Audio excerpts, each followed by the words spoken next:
Hello, my beautiful friends. This is Shireen Purewall with the bchomegroup.ca there.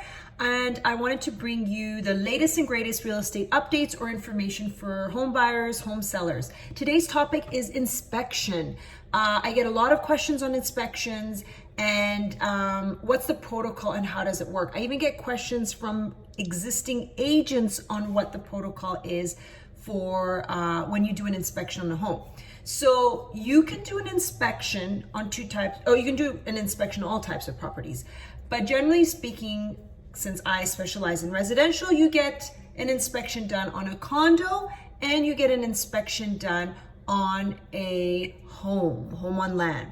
Condos are stratas. So all the inspector would do is just go into the actual unit itself and walk out, okay? Everything from the elevator in the common area, the passageway, the parkade, all of that does not fall under the unit, okay? So you're inspecting just your unit.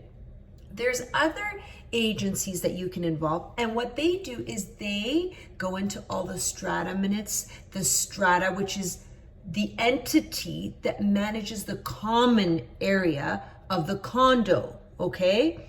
Or apartment. Condo is another word for apartment. So you want to do your due diligence on the common area, because the common area you are part owner in and you do pay fees for maintaining it.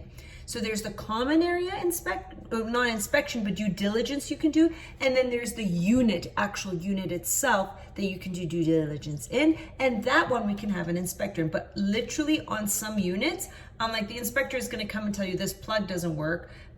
Your fridge needs to be replaced. And you're paying $700, or sometimes, depending on the inspector, it can range from, I've seen $300 to $700 for an inspector.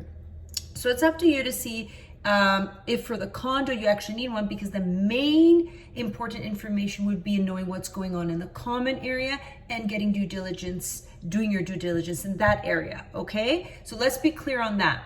Now, as for a home, hallelujah, I'm so happy that we've stopped this multiple bid situation, because the multiple bid situation, basically, they didn't want any conditions on there. So they didn't want people doing inspections, is what was happening. Or they were asking people to just do a pre-inspection, put their best foot forward, and there's a chance that they would lose their inspection money altogether. So what I feel is for home, definitely get an inspection, most definitely. At the end of the day, I'm an agent. You know, I walk around the property, I know the legal side of things, but the actual details of moisture and construction details and, build and whether the plugs work, we don't get into the nitty gritty of that. So definitely get an inspector for that.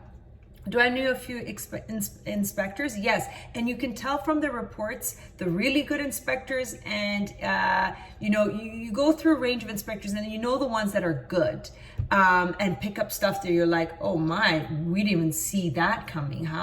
They've got an eye for detail and they're not rushing it. So definitely reach out for some names of inspectors if you're looking for some good ones in Victoria. Most inspectors that I've worked with were previous builders who are now gone into inspection, or previous electricians, because some of the most expensive items in a home and ensuring that it's all done properly is the electrical of the home. So I really like getting inspectors that have a construction background or electrical background, so they can pick up on that. So yeah, like the big things that, and maybe what I'll do is I'll go through an inspection report with you guys, but typically for the inspection, what happens, and I want all the buyers to be aware of this. When you're looking at an inspection, what's happening is they're comparing everything to today's code. Now, my dear friends, how old is the average home in Victoria? It's old.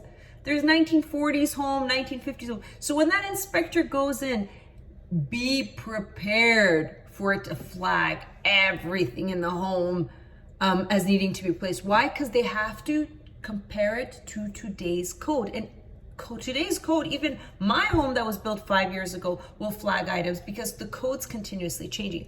But there's some items that a good inspector will say, okay, yes, all of these are flagged are different to what today's code is, but these are critical. These are really important. So they'll flag you those red items to say, are you okay with this? Because this needs to be replaced urgently. So the beauty of the whole process is that the inspector will guide you and he will warn you of the important things that you should probably negotiate on or you should be aware of that would need replacing.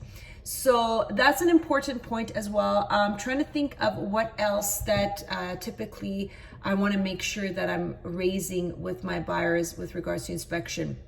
So if there are certain items in the inspection report where it's going to cost you and you want to go back to renegotiate, I highly encourage, before you remove conditions, you insert a holdback clause.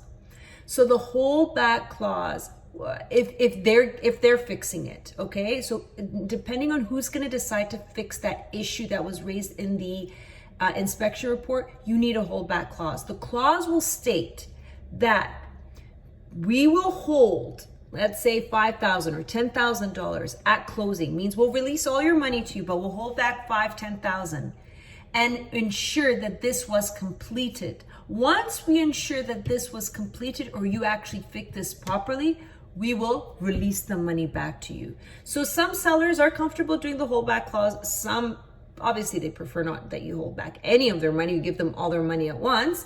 But I encourage that it's a win-win situation. It covers your back and ensures that anything you both agreed on would be fixed, should be fixed, and there's money to compensate for that. And the lawyers, at that point, because the agents are out of the picture after closing, the lawyers between themselves will release the funds. So dear friends, hopefully this video was helpful. Ask any questions, subscribe and like, so that you can get more up-to-date information as I release it. I want to do another video. The Economist, one of my favorite and most prestigious newspapers, just came out with a recent international outlook on the real estate market, and Canada was definitely in there, and I'd love to update you guys on what The Economist says is its prediction of real estate and the market as we see it's coming. So stay tuned and talk to you guys soon. Cheers now.